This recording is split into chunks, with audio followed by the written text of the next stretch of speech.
गोटा लागल चुनरिया में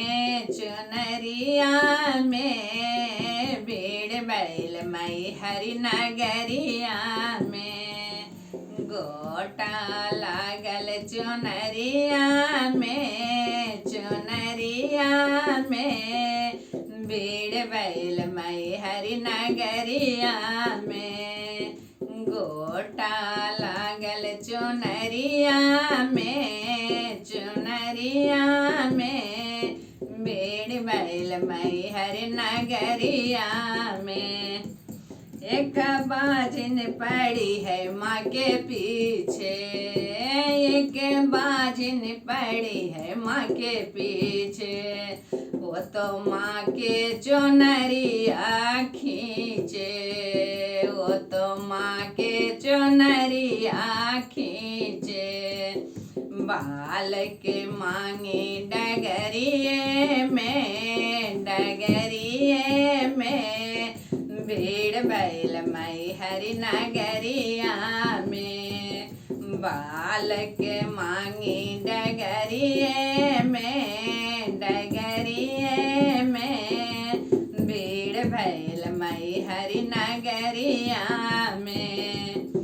गोटा लागल चुनरिया में भीड़ बैल मई हरि नगरिया में। भीड़ बैल मई हरि नगरिया में।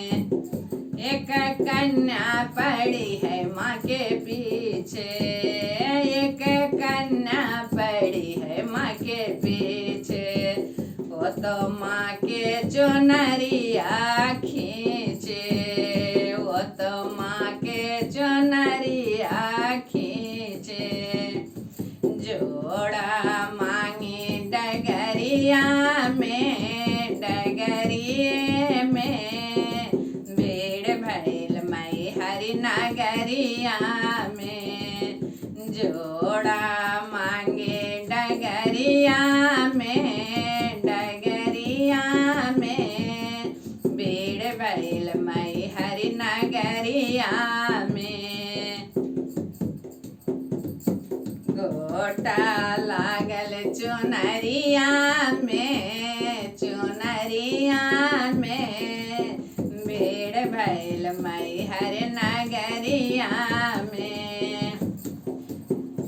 एक बालक पुकारे माँ के पीछे, एक बालक पड़ा है माँ के पीछे। वो तो माँ के चुनरिया खींचे, वो तो माँ के चुनरिया खींचे। बेटा मांगे डगरिया में भीड़ भैल मई हरि नगरिया में। बेटा मांगे डगरिया में भीड़ भैल मई हरि नगरिया में। गोटा लागल चुनरिया में भीड़ भैल मई हरि नगरिया में। भगता पड़ा है माँ के पीछे, एक भगता पड़ा है माँ के पीछे।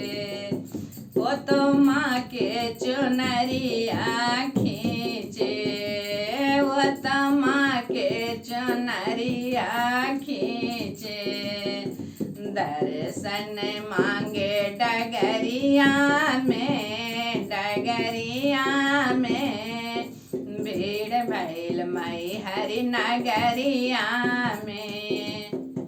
गोटा लागल चुनरिया में